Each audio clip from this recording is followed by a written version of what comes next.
Chers paroissiens, nous nous intéressons aujourd'hui au vitrail central qui représente le martyre de saint Étienne.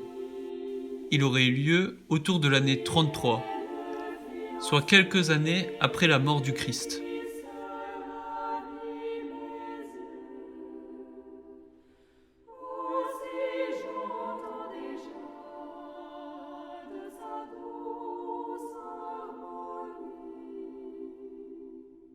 Le vitrail central a été offert en 1858 par Marie-Étienne de David, baron de Saint-Hilaire. On peut donc observer dans le premier médaillon au bas du vitrail David et dans le second Sainte Thérèse d'Avila. Les blasons représentent les armoiries du bienfaiteur et de son épouse. Sur ce vitrail central donc est représenté ce qui est finalement le procès d'Étienne. Reprenons la lecture des actes qui nous indique comment Étienne a été amené jusque devant le Sanhédrin et pour quel motif. Étienne, rempli de la grâce et de la puissance de Dieu, accomplissait parmi le peuple des prodiges et des signes éclatants. Intervinrent alors certaines gens de la synagogue, dite des affranchis, ainsi que des Cyrénéens et des Alexandrins, et aussi des gens originaires de Cilicie et de la province d'Asie. Ils se mirent à discuter avec Étienne, mais sans pouvoir résister à la sagesse et à l'esprit qui le faisait parler. Alors, ils soudoyèrent des hommes pour qu'ils disent « Nous l'avons entendu prononcer des paroles blasphématoires contre Moïse et contre Dieu. » Ils ameutèrent le peuple, les anciens et les scribes, et s'étant saisis d'Étienne à l'improviste, ils l'amenèrent devant le Conseil suprême.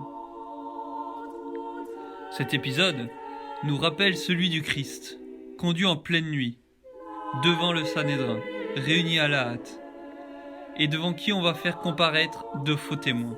Mais il n'est pas surprenant que le Christ appelle son premier martyr à suivre le même chemin que lui, et ils vont tous deux être accusés de blasphème par les témoins.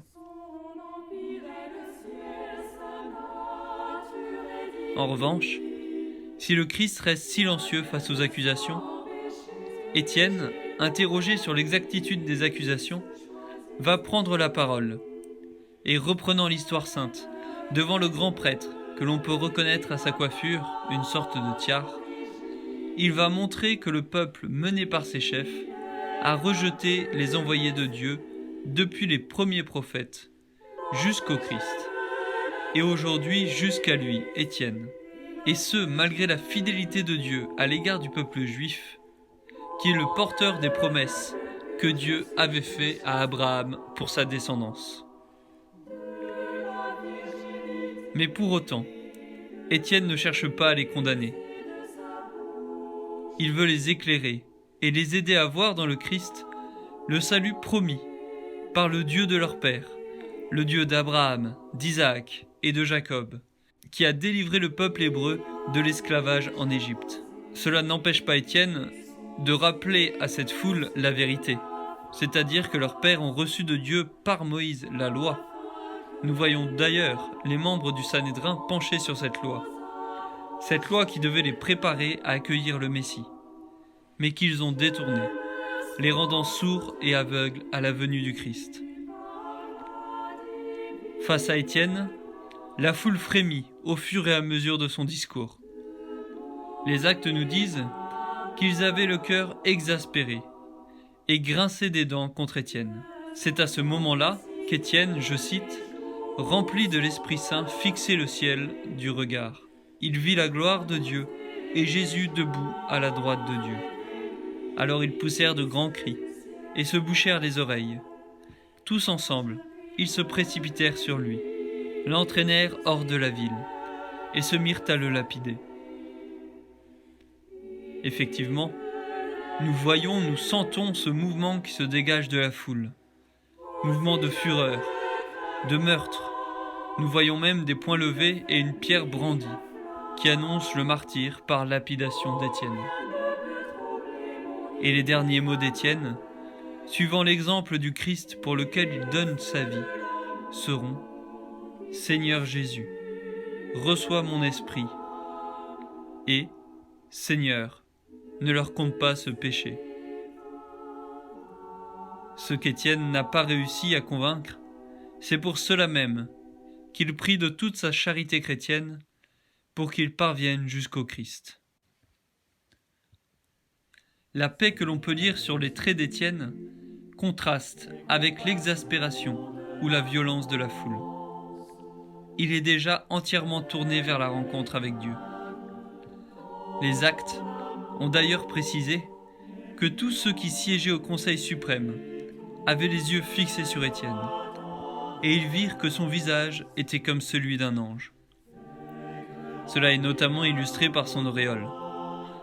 L'Église exprime dans ses représentations la sainteté de la personne par une auréole sur la tête. Mais si l'on regarde plus attentivement, l'auréole d'Étienne est différente de celle qu'il avait dans les 2 premières scènes. Et on s'aperçoit qu'Étienne, dans cette scène centrale, a une auréole semblable à celle des anges. Il est véritablement tourné vers le ciel. Nous voyons d'ailleurs un ange qui, tenant la palme du martyr d'Étienne, lui tend la couronne des cieux. Cette couronne qui ne se fane pas, comme l'évoque saint Paul dans son épître aux Corinthiens. Cette récompense qui demeure pour l'éternité. C'est la vie éternelle, fin ultime de l'homme. Dans les cieux, nous contemplons ces anges, chantant la gloire de Dieu et l'adorant sans fin.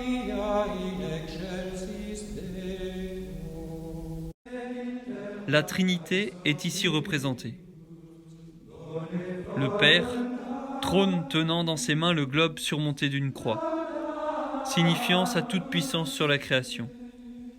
Création qu'il a voulu sauver par son Fils, comme l'évoque la croix, par amour pour l'homme.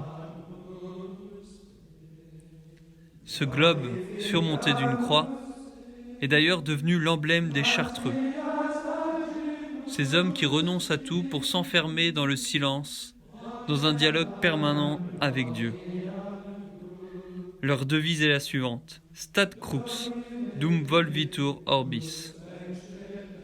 Le monde change, mais la croix demeure. Le Père est vraiment le maître de l'univers, et il y règne en souverain, comme le montre son sceptre. Il est le roi des rois. Face à lui, à sa droite, le Fils qui porte la croix. Cette croix témoigne de son amour pour chacun de nous. Cet amour qui lui a fait accepter l'abaissement jusqu'à la mort et la mort sur la croix. On peut voir son côté transpercé et sa couronne d'épines, témoin de sa passion, témoin de sa volonté de sauver l'homme, de sauver chacun des hommes. Son vêtement rouge, rappelant aussi son sacrifice, semble descendre jusqu'à l'ange qui accueille Étienne avec la couronne, comme pour rappeler que c'est bien par lui, le Christ, par sa passion, sa mort et sa résurrection, que l'homme reçoit son salut. Un salut offert gratuitement, par amour, et non conquis par l'homme par ses propres forces. L'Esprit Saint est au centre de cette représentation trinitaire, sous l'apparence d'une colombe. Il inonde de lumière la scène, diffusant sa grâce. Ce n'est pas un hasard si l'Esprit Saint est au centre de ce vitrail. L'Église considère que cette vision béatifique d'Étienne est un fruit de l'Esprit Saint. Cette vision du ciel permet à Étienne de rester fidèle à sa foi au Christ, malgré la mort qui semble l'attendre. L'Esprit Saint le pousse à agir, à rester droit dans la vérité et dans la paix. Dans de nombreuses représentations, le Père et le Fils se regardent, illustrant la relation d'amour parfaite qui les unit. Cet amour qui est l'Esprit Saint. Mais ici, les 3 personnes de la Trinité contemplent Étienne, montrant le désir de Dieu de le recevoir auprès de lui. Ce désir qu'il a à chaque instant pour chacun de nous. Cette attente qu'il manifeste à chaque instant pour chacun de nous. Il y a une autre personne qu'il faut remarquer. C'est cette personne qui semble vouloir quitter la scène. C'est ce jeune homme, auprès de qui les Juifs vont lapider Étienne. Cet homme, c'est Saul, le futur Saint Paul. il assiste au martyre d'Étienne, et d'après les Actes des Apôtres, il approuvait ce meurtre. Et dès lors, il fut un grand et zélé persécuteur de l'Église, aux ordres du Sanhédrin, cherchant à jeter les chrétiens en prison. L'Église voit dans la conversion de Paul un premier fruit du martyre d'Étienne. C'est pourquoi sa fameuse conversion sur le chemin de Damas est représentée sur le vitrail de droite en bas. Si nous reprenons les Actes des Apôtres, nous voyons que l'Église continue de se développer malgré la persécution. L'Écriture nous renseigne. Saul était toujours animé d'une rage meurtrière contre les disciples du Seigneur. Il alla trouver le grand prêtre et lui demanda des lettres pour les synagogues de Damas, afin que, s'il trouvait des hommes et des femmes qui suivaient le chemin du Seigneur, il les amène enchaînés à Jérusalem. Comme il était en route et approchait de Damas, soudain une lumière venant du ciel l'enveloppa de sa clarté. Il fut précipité à terre. Il entendit une voix qui lui disait « Saul, Saul, pourquoi me persécuter ?» Il demanda « Qui es-tu, Seigneur ?»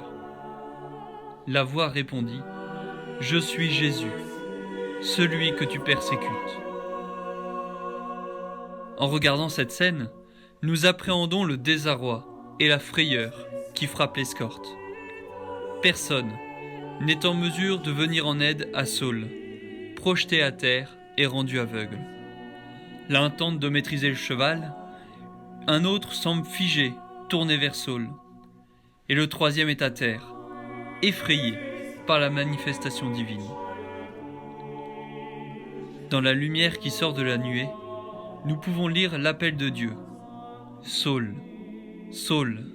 Cet épisode témoigne de la puissance de cette charité qu'est la prière d'intercession. Dans l'office de la fête de Saint-Étienne, une des lectures est un sermon sur la communion des saints entre Étienne et Saul, c'est-à-dire sur cette intercession qui permet de bénéficier de grâces dues à la prière ou à la vertu d'autrui. Voici une partie de ce sermon. Et voici que maintenant, Paul partage la joie d'Étienne. Il jouit avec Étienne de la gloire du Christ. Il exulte avec Étienne, il règne avec lui. Là où Étienne est allé le premier, mis à mort par la lapidation de Paul, c'est là que Paul l'a suivi, secouru par les prières d'Étienne.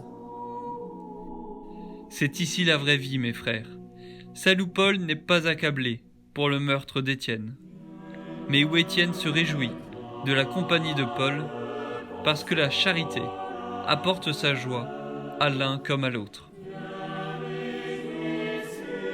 Ce vitrail témoigne aussi de la force du pardon, accordé aux persécuteurs. Pardon qui fait changer de vie, qui réoriente vers le Christ.